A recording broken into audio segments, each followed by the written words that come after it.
is it true that patah tulang kalau diurut bisa sembuh tak? Setelah di tukang pijit nggak berasa enak, nggak sembuh-sembuh nih, baru dia datang ke dokter. Kalau misalnya dia patah, ternyata nggak dibenerin dengan bagus, dengan baik, dia nanti nggak bisa buat kayak gini. Sebenarnya kita lakuin prinsip RICE. Rest, ice, compression, lalu elevation.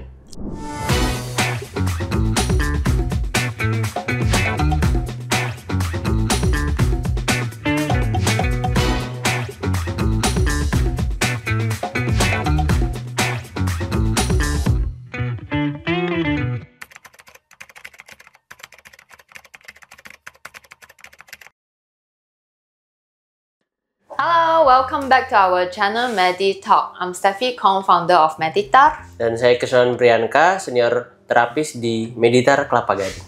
Hey Chris, udah ganti your hairstyle ya? Yalah. For today shooting. Jadi spesial buat syuting kali ini, saya harus ganti. Wah, berarti harus hairstyle. ganti setiap bulan ya, audience remind him ya. Yalah. Chris, Boleh. today I want to talk with you about a very interesting topic because I've been staying in Indonesia and work here for 3 years. So actually in these 3 years I found out that Indonesian kalau ada sakit apa-apa ya sering suka panggil tukang pijit aja ya. For example kalau demam atau jak sehat lah.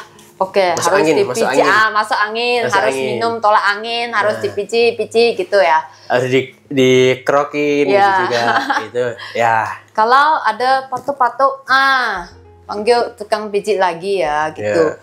And then another one thing is, I think last week there is one patient that came to our clinic. Dia ada car accident, terus dia tak pergi hospital juga. Coba teka dia pergi ke mana ya? Also dipanggil tukang pijit juga. Yeah. And then I think after the consultation and diagnosis at the end itu tukang bagian yang dia jadi bengkak. Jadi bengkak. Tanpa bengkak, tanpa parah gitu loh. Ya, tambah besar. Jadi, actually I'm very curious ya. Because I think this is the Indonesia culture ya. But is it true that kalau pernah ada kecelakaan atau apa patah tulang benar kalau diurut bisa sembuh tak? Ya, jadi sebenarnya mungkin itu udah tradisi ya. Jadi tradisi lah atau mungkin kebiasaan kalau misalnya kita berasa nggak enak atau mungkin masuk angin, pengennya dipijit atau nggak dikrokin kayak But gitu. This is true though, like me, I'm foreigner, right? Yeah. I come to Indonesia, saya benar-benar suka kaget pijit urut di sini. Jadi kaget karena dikit-dikit pijit kayak gitu. Sebenarnya itu suatu tradisi sih yang emang udah dari dulu. Kalau misalnya berasa, kalau orang Jawa bilang tuh gerges badannya. Rasanya gerges itu kayak mau demam tapi masih baru awalan lah. Jadi badannya rasa nggak enak. Karena ada angin di Nah, kayak gitu. Orang mikirnya kayak gitu. Tapi memang banyak lah yang kayak gitu tuh banyak. Yang masih kayak gitu tuh banyak. Nah, kalau misalnya yang berhubungan sama misalnya nih dia kecelakaan atau mungkin jatuh gitu. Memang kalau di Indonesia masih banyak yang datang itu langsung ke tukang pijit dulu. Berarti benar efektif dong for patah tulang? Sebenarnya juga. Enggak ya? Enggak. Jadi anehnya kalau di Indonesia itu dia ketika dia sakit atau mungkin kecelakaan gitu ya, anggap aja kecelakaan dan mungkin ada patah tulang juga. Hal yang dilakukan pertama adalah datang ke tukang pijit. Setelah di tukang pijit nggak berasa enak atau nggak sembuh-sembuh nih, dan mungkin malah makin parah, baru dia datang ke dokter. Itu hal yang terjadi di Indonesia. Padahal seharusnya dia datang ke dokter dulu. Nah, baru kalau misalnya dia udah mulai recovery lah, udah mulai sembuh gitu, terus mungkin dia ngerasa kayak ngerasa kaku gitu, baru datang ke tukang pijit, sebenarnya nggak masalah. Tapi di Indonesia ini emang agak unik lah ya, jadi kebalik kayak gitu. Iya, berarti gitu. Bahaya ya kalau gitu, because mungkin tukang urut belum tahu di dalam patahnya is it a little bit or a lot gitu. Betul. Karena ya itu, kalau patah tulang itu sebenarnya kita mungkin bisa lah diraba ya, diraba, dipegang gitu, mungkin bisa lah dirasa. Cuma itu hanya dugaan, hanya dugaan. Nah, baiknya adalah kita lakukan X-ray sebenarnya. Nah, setelah kita lakukan X-ray, nanti kelihatan jenis patah tulangnya itu gimana, hancur kah, atau mungkin cuma bergeser, atau mungkin malah jadinya dia dislokasi bukan patah tulang, kayak gitu. Nah, itu sebenarnya yang harus dilakuin dulu. Jadi patah tulangnya ke tukang urut or how ya, Chris? Jadi patah tulang itu harusnya ke dokter dulu, jangan diurut sembarangan. Kenapa? Karena ketika diurut dan ternyata itu di dalamnya itu ada yang patah, itu bisa bikin jaringannya ini makin membesar atau enggak inflamasinya makin besar. Otomatis kalau lebih bengkak gitu. Betul, kalau inflamasinya masih makin besar, otomatis dia bengkaknya makin gede. Karena itu kan respon tubuh. Sebenarnya itu respon tubuh ketika ada luka di dalam lah, atau mungkin kegores, atau mungkin ada something di dalam yang salah. Pasti respon tubuh itu bakal bikin antara nyeri atau bakal bisa bengkak kayak gitu. Nah, setelah itu kalau misalnya itu ada open fracture atau patah tulang terbuka, atau enggak ada luka terbuka lah di patah tulangnya itu juga bisa bikin infeksi kalau misalnya orang yang urut atau orang yang pijat ini ternyata nggak higienis. Oh, berarti kalau gitu. diurut orang bener yang tak tahu ya, itu patah tulang mungkin bisa geser. Itu pun juga bisa. Serius ya? Ya, itu juga bisa. Karena ketika diurut itu kan juga ada tekanannya kan. Iya, betul. Nggak cuma yang kita oles, pasti ada tekanannya itu. Nah, kalau misalnya orang yang nggak tahu dan dia asal urut dan dia mungkin nekannya itu pas di patahannya, nah itu bisa bikin patahannya ini makin geser. Nah, ketika patahnya makin geser, yang terjadi adalah ya makin berat nanti. Kayak gitu. Nah, setelah itu kalau misalnya hal yang itu terjadi, itu bisa bikin jadi malunion. Nah, malunion itu adalah kalau misalnya nih, ini kita patah. Nah, patahannya ternyata belum nyambung sampai bener. Otomatis dia masih kayak gini dong, masih ada gap. Ya, berarti masih ada gap kan. Ya. Jadi patahannya kalau misalnya nggak nyambung dengan baik, bakal jadi seperti ini. Nah, kalau misalnya dia udah masuk ke fase akhir dari fase recovery, ini bakal jadi satu, bakal nyatu. Nah, ketika bakal jadi nyatu, ya udah, ini bakal seterusnya bakal kayak gini terus. Jadi pertumbuhan tulangnya jadi salah. Padahal kalau misalnya sometimes when we see people patah tulang sembuh tak sakit, tapi the movement maybe jadi terbatas. Ya? Betul, jadi terbatas. Oke. Jadi terbatas. Nah, biasanya banyaknya kalau yang di sini lah ya. Di sini kalau misalnya dia patah, ternyata nggak dibenerin dengan bagus, dengan baik. Dia nanti nggak bisa buat kayak gini. Jadi kayak gini. Same like me lah. Oh, pernah juga? Ya. Last time kan saya snowboarding kan. Terus kan jatuh. Kena di elbow-nya. Di elbow. Dan ini elbow inflamasi ya. Bengkak. Sampai sebesar like my knee lah. Iya. Kan saya tak tahu what happened inside kan. Terus the emergency team from the mountain send me to hospital with ambulance. Terus di check. Benar lah like what you said just now, the X-ray. Terus the orthopedic doctor come and see me.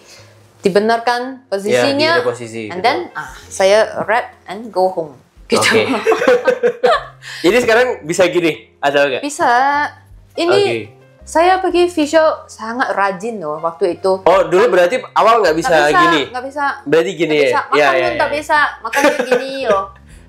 Ya, waktu itu baru saya paham how does a OKU feel, you know? Ya, betul. Karena you cannot do this. You cannot pakai baju, tak bisa makan, ambil barang pun not strong enough to hold something, you know. Betul. Waktu itu saya physio almost 6 months dong. Sangat rajin. Saya takut nah. So saya physio 3 times per week, you know. Waktu itu intense lah. Di US saya benar-benar bisa rasa itu darah. Ya, bener kan? Ya itu sebenarnya memang kalau misalnya patah tulang buat recovery ini emang agak lama. Emang agak lama karena dia kan emang setelah dia patah dia harus diistirahatin dulu kan. Betul. Langsung diapa-apain gitu. Nah, setelah di reposisi juga dia pasti bakal dimobilisasi lah, di wrap di wrap ya. To stabilize. Ya betul, buat stabilisasiin biar dia nggak gampang geser lagi, kayak gitu. Nah mungkin kayak gitu bisa sampai 2 bulan lah buat diimobilisasi. Baru setelah 2 bulan itu baru dilakukan rehabilitasi di fisioterapi contohnya kayak gitu. Correct. Wah, PR-nya banyak sih karena 2 bulan nggak ngapa-ngapain, otomatis otot jadi kaku, range of motion juga terbatas, otot juga jadi lemah juga karena kan nggak bisa buat gerak kan, nggak maksimal. I think actually it's not only affect the physically. You basically if sini patah tulang atau sini it will also affect the patients mentally and emotionally. Betul. Karena dia jadi apa ya, memiliki keterbatasan. Yang tadinya dia mungkin bisa ambil ini, ambil itu, jalan ke sana, jalan ke sini, tiba-tiba tangannya harus gini. Dan mungkin dia ternyata orangnya malu lah atau gimana, minder kayak gitu, makanya dia jarang keluar. Nah, itu juga bisa kena ke mentalnya saya just juga. now lah, kalau waktu itu saya dislokasi saya benar-benar bisa merasa, kayaknya feelingnya apa ya? Ya, betul. Untungnya nggak di kaki, kalau misalnya di kaki nggak bisa jalan. Iya. Tapi ke tangan juga, ya kalau bisa sih jangan semua. Ini kan dominant hand-nya. Jadi kanan, jadi apa-apa jadi pakai kiri ya, kayak gitu ya. Selama 6 bulan. Wah, 6 bulan. Lama sih 6 bulan. Jadi, I think it's very important for us to know kalau patah tulang, what should we do with it? Like, how should we handle it? Probably minimum, at least we can do some ice compress to minimize the inflammation ya. Iya. Atau dipijit, diurut. Jangan diurut lah, jangan diurut. Kalau misalnya patah tulang tuh jangan diurut lagi-lagi. Kita harus nekenin lah ya, jangan diurut. Nah, gini sebenarnya cara nanganin kalau misalnya kita patah tulang. Pertama, kita itu sebenarnya ada prinsip RICE. Sebenarnya RICE itu nggak cuma buat tenaga medis lah ya. Prinsipnya itu sebenarnya bukan cuma buat tenaga medis, tapi buat semua orang lah. Karena kan yang for emergency gitu nggak pasti semua orang mungkin bisa dalam keadaan emergensi seperti itu.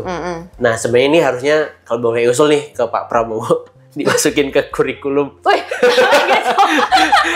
jadi biar orang tuh tahu first aid itu gimana gitu loh. Karena jujur aja. But it's true though, it's very important sih. Ya, jujur aja saya pun tahu first aid, maksudnya penanganan RICE itu gimana gitulah ya. Tentang first aid itu justru pas ketika kuliah fisioterapi.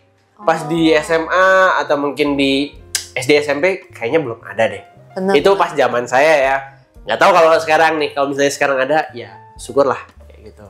Nah, buat nyambung yang tadi, sebenarnya kita lakuin prinsip RICE. RICE itu beras ya? Beras. Bukan dong.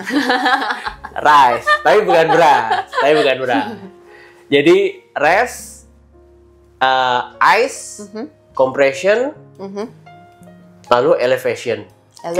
Yes, elevation. Jadi kalau misalnya kita aplikasikan ke yang patah tulang, pertama adalah kita orangnya kita pinggirin dulu lah ya. Misalnya kita anggap contoh kasusnya adalah dia kecelakaan dan ternyata ada patah tulang di tangannya. Nah, pertama kita pinggirin dulu dari jalan buat ngurangin resiko mungkin dia kelindes lah atau apa kayak gitu. Betul. Pertama kita singkirin dulu, kita cari tempat yang aman kayak gitu di pinggir gitu. Lalu setelahnya kita kasih ice kalau misalnya ada. Sebenarnya kalau bisa ada lah ice gitu, minta tolong orang buat beliin lah atau mungkin beli gitu. Kita kasih kompres ice kayak gitu. Buat apa? Buat ngurangin inflamasinya. Karena ketika itu ada benturan atau itu ada patah tulang atau ada luka di dalam tubuh, pasti respon tubuh itu bakal ngeluarin ya. Jadi ini semuanya bisa di compress ice ya? Sebenarnya bisa aja sih. Asalkan bukan di luka terbukanya ya. Karena takutnya mungkin ice-nya juga kurang kotor, ya, betul. Airnya mungkin nggak bersih yang bikin es kayak gitu, itu bisa aja kan. Nah, kalau bisa dia di samping-sampingnya aja nih, samping-samping dari lukanya itu. Kayak gitu. Biar apa? Biar bengkaknya ini turun. Nah, mungkin di ice beberapa saat lah. Beberapa saat biar sakitnya juga nggak terlalu. Nah, setelah di ice kita kasih compression. Compression itu sebenarnya kalau orang Indonesia bilang itu kayak digip. Digip? Ya, gip. GIP. Apa itu? Gip. Nah, itu sebenarnya bikin immobilization gitu loh. Jadi buat misalnya kan tadi di tangan. Nah, gimana caranya tangannya ini dibalut atau mungkin bisa kalau misalnya di sini mungkin bisa di sini bisa disanggah pakai papan juga. Itu juga bisa ngebantu. Nah, dibalut dengan papan lalu dilurusin aja.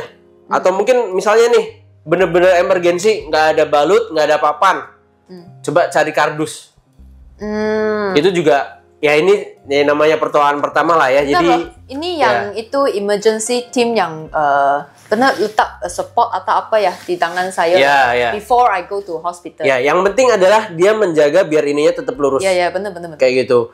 Apapun boleh dipakai lah. Yang penting ini bisa lurus dan ya kalau bisa bersih lah ya. Kayak gitu.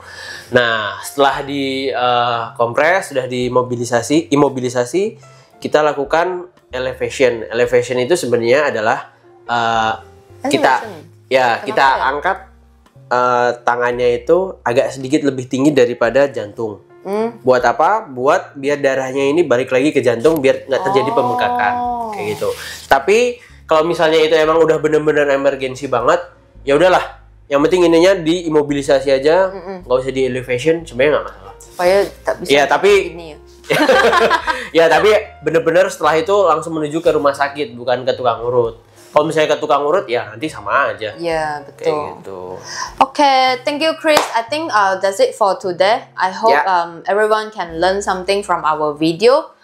If you learn something, don't forget to like. Okay? And then any topic that you want us to discuss about, don't forget to comment. Bye. Bye. Join me for snowboard next time.